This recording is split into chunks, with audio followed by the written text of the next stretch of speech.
Welcome. This is the Love Life Light channel, a space for clarity without panic in an age of noise. Here, we slow things down, not to escape reality, but to see it more clearly. Let's begin. The first invitation of wisdom, a devotional meditation on Proverbs Chapter One. Take a moment to settle. Let your breathing slow. Let your attention come fully here. This is not a lesson to master, but an invitation to receive. Today, we enter the opening chapter of Proverbs, not as critics or analysts, but as listeners. Proverbs begins not with answers, but with a call, not with rules, but with orientation. And that matters more than we often realize. Proverbs does not begin by telling us what to do. It begins by telling us what wisdom is for. It is for gaining wisdom and instruction, for understanding words of insight, for receiving instruction in prudent behavior, doing what is right and just and fair. Notice the language. This is not abstract philosophy. This is wisdom for living. Wisdom here is not raw intelligence. It is not information. It is not cleverness. Wisdom is skill in life. The Hebrew tradition understood wisdom as the ability to move through reality rightly, to discern what fits, what aligns, what leads towards life rather than fragmentation. In other words, wisdom is how truth becomes practice. And from the very first lines, Proverbs makes something clear.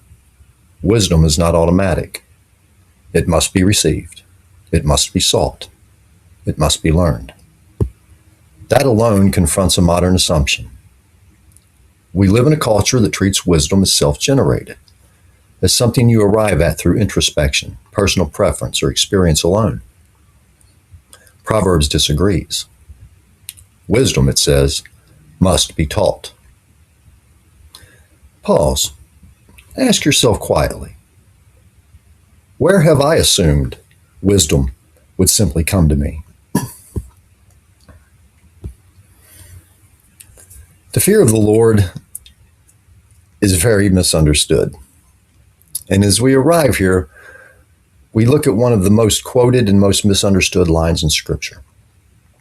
The fear of the Lord is the beginning of knowledge, but fools despise wisdom and instruction. This verse has frightened many away before it ever formed them. So let's be precise. Fear in this context does not mean terror. It does not mean cowering. It does not mean anxiety. It means recognition. It is the recognition that reality is not centered on me, that I am not the measure of truth, that I do not get to define what is good simply because I desire it. The fear of the Lord is the posture that says, I receive my life rather than invent it. It is humility before reality as God has made it. And Proverbs is unflinching here. Without that posture, knowledge collapses into arrogance. Skill becomes manipulation. Intelligence becomes self-justification. This is why Proverbs says the fear of the Lord is the beginning, not the end, not the conclusion, the starting line. Ask yourself honestly, what authority do I ultimately submit my decisions to? Is it my feelings or impulses? Maybe my fears? Maybe public opinion? Or something higher than myself?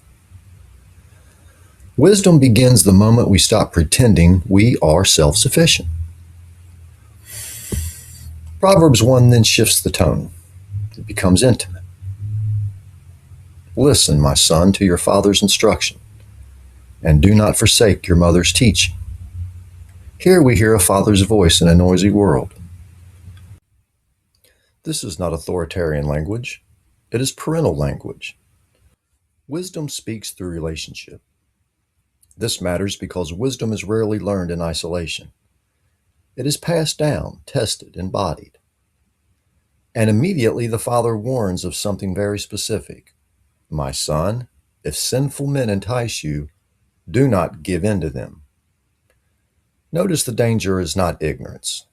The danger is excitement and enticement. Wisdom is not lost because people fail to think. It is lost because they fail to resist. The invitation to foolishness almost always comes dressed as belonging, advantage, or speed. Come with us, they say. Throw in your lot with us. We will all share the gain. Foolishness rarely looks foolish at first. It looks efficient. It looks profitable. It looks socially rewarding. And Proverbs unmask it. Pause. Consider. Where am I being invited to compromise slowly? Not by force, but by convenience. The heart of this warning is not moralism. It is realism. The Father says plainly, these paths promise gain, but they take life. They appear to benefit the group, but they trap everyone involved. This is a pattern we see repeatedly. Shortcuts that demand silence, success that requires erosion of conscience, belonging that costs integrity. Proverbs is not anti-ambition. It is anti-self-deception. It insists that outcomes matter. Such are the paths of all who go after ill-gotten gain. It takes away the life of those who get it. You see, wisdom looks beyond the moment. Foolishness collapses time. Ask yourself, am I currently calling necessary what wisdom might call destructive? Then something striking happens. Wisdom stops whispering. She cries out. Out in the open, wisdom calls out. She raises her voice in the public square. This is one of the most important images in Proverbs. Wisdom is not hidden. She is not elite. She is not locked away for scholars. She speaks in public, at crossroads, at city gates, right out in the open. In other words, wisdom is accessible. The tragedy, Proverbs suggest, is not that wisdom is silent, but that people are distracted. Wisdom asks piercing questions. How long will you who are simple love your simple ways? How long will mockers delight in mockery, and fools hate knowledge? These are not insults. They are diagnostic questions. Wisdom is diagnosing a posture that resists formation. Ask yourself gently, where have I confused openness with immaturity? Where have I mistaken skepticism for depth? Wisdom that speaks words that sound harsh to modern ears, yes. She warns that those who repeatedly refuse instruction eventually lose the ability to receive it. This is not punishment. It is consequence. A hardened posture becomes a fixed one. When wisdom is consistently ignored, clarity becomes harder to hear. This is not God withdrawing arbitrarily. It is the natural result of practiced resistance. The warning is sobering. Since you did not accept my advice and spurn my rebuke, when distress and trouble overwhelm you, then they will call to me, but I will not answer. This is not cruelty. It is realism. Formation always has momentum. Ask yourself, what instructions have I repeatedly postponed rather than rejected outright? Delay, too, shapes the soul. But Proverbs 1 does not end in despair. It ends with promise. But whoever listens to me will live in safety and be at ease without fear of harm. Notice what wisdom offers. Not immunity from pain, not a trouble-free life, but orientation. Security that does not depend on circumstances. Peace rooted in alignment.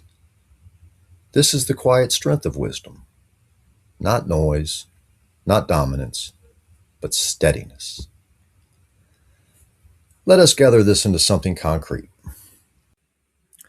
Proverbs 1 invites you to receive instruction rather than resist it, fear the Lord rather than enthrone the self, discern enticement rather than chase belonging blindly, choose formation over shortcuts, and listen while wisdom is still speaking. This is not about perfection. It's about posture. As you move back into your day, consider this single practice. Before your next significant decision, pause and ask, am I responding to wisdom or to enticement? That question alone can reorient a life. God of wisdom, teach us to listen before we speak, to receive before we act, and to walk in paths that lead to life. Give us the humility that begins wisdom and the courage to follow it, even when it is costly. Thank you for taking the time to think carefully. If this has helped bring clarity, take it with you and let it shape how you see, speak, and act. Until next time, remain steady.